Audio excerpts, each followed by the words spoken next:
Hélène Frate qui nous a rejoint pour la revue de presse internationale. Et évidemment, cette revue de presse, elle est essentiellement consacrée à l'onde de choc provoquée par les Panama Papers. En Islande, si vous voulez bien, pour commencer, où les Panama Papers accusent le Premier ministre et 2 membres de son gouvernement, ces révélations ont déclenché une tempête politique. Des milliers d'Islandais sont descendus dans la rue hier pour exiger la démission de Sigmundur David Gunnlaugsson, le chef du gouvernement. 22 000 manifestants rassemblés hier donc, devant le Parlement de Reykjavik, annonce le quotidien Frétabladet, qui évoque le sentiment de trahison des Islandais, auquel la classe politique avait pourtant promis, après le krach de 2008, que tout avait changé.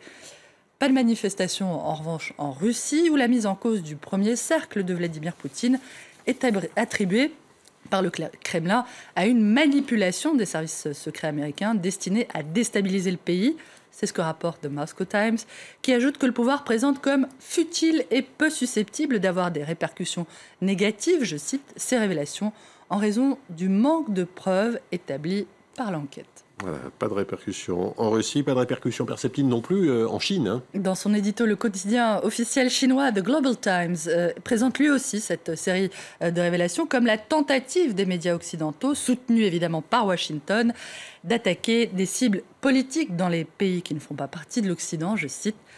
On a eu beau, en revanche, lire et relire The China Daily de la première à la dernière page, on n'a pas trouvé une ligne consacrée aux Panama Papers. À la une ce matin, on le voit en lieu et place de ces révélations, un long article sur la décision des autorités chinoises de débaptiser les lieux portant des noms étrangers. Les noms exotiques disparaîtront bientôt, annonce le journal, qui ne revient pas sur ce que l'Orient le Jour, au Liban, présente comme la mise en cause de proches de hauts dirigeants chinois, dont le président Xi Jinping et l'ex-premier ministre Li Peng. Mise en cause notamment Deng Xiaogui, l'époux de la sœur aînée de Xi Jinping, qui aurait lui aussi dissimulé des fortunes dans des paradis fiscaux via toujours des sociétés écrans. Le quotidien libanais rappelle que depuis son accession au pouvoir en 2012, Xi Jinping affiche pourtant sa détermination à combattre la corruption via une vaste campagne, elle, ultra médiatisée et destinée autant à assainir les rangs du Parti communiste chinois qu'à asseoir évidemment son autorité. En Algérie, à présent, Hélène, l'affaire des Panama Papers n'est pas passée sous silence. L'Algérie, où la fuite des capitaux entre 2004 et 2014 est estimée à 16 milliards de dollars. Même si elle tombe très mal en même temps qu'un autre scandale, celui de la Sonatrach, la compagnie nationale pétrolière qui éclabousse plusieurs proches du président Abdelaziz Bouteflika, l'affaire est effectivement évoquée par le journal El Watan notamment, qui rappelle que le nom de l'actuel ministre de l'Industrie et des Mines, Abdeslam Bouchouareb, figure lui aussi sur la liste des personnalités possédant des sociétés offshore au Panama.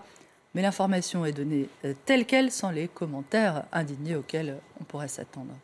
Une indignation largement exprimée en revanche du côté des grands titres de la presse britannique, scandalisée, elle, par la mise en cause du père du Premier ministre David Cameron. Argent caché, rage, colère publique, écrit The Guardian, qui dénonce la façon dont la crise de 2008, qui a débouché, on le sait, sur des politiques exigeant des citoyens ordinaires de faire des sacrifices au nom de l'austérité, qu'elle n'a pas mis un terme, en revanche, ni à l'évasion fiscale, ni aux magouilles, je cite, notamment de la part de politiciens qui avaient eux-mêmes demandé à leurs compatriotes de faire tous ces sacrifices. Comment s'étonner de ce que nous, les petites gens qui payons des impôts, nous en ayons marre de cette élite parasite, s'indigne le très conservateur Daily Mail, qui lance avec pas mal d'amertume qu'il serait naïf de croire que cette désignation publique des personnalités mises en cause suffira à les amener devant la justice, je cite. Quant à l'argument qu'on vient d'évoquer, avancé par la Russie et la Chine d'une manip américaine, il est balayé ce matin par The Independent, qui rappelle que plusieurs personnalités politiques mises en cause sont ou ont été des alliés loyaux, je cite, des Occidentaux. L'ancien Premier ministre irakien Yad Alaoui, le président ukrainien actuel Petro Poroshenko, le roi Salman d'Arabie Saoudite ou encore le président des Émirats arabes unis, le cheikh Khalifa bin Zayed Al Nahyan. Une liste évidemment non exhaustive et que les journalistes des Panama Papers ont promis d'enrichir dans les heures et les jours qui viennent. Oui, une liste qui justement vient de s'enrichir, de s'allonger un peu en France avec ces révélations du monde.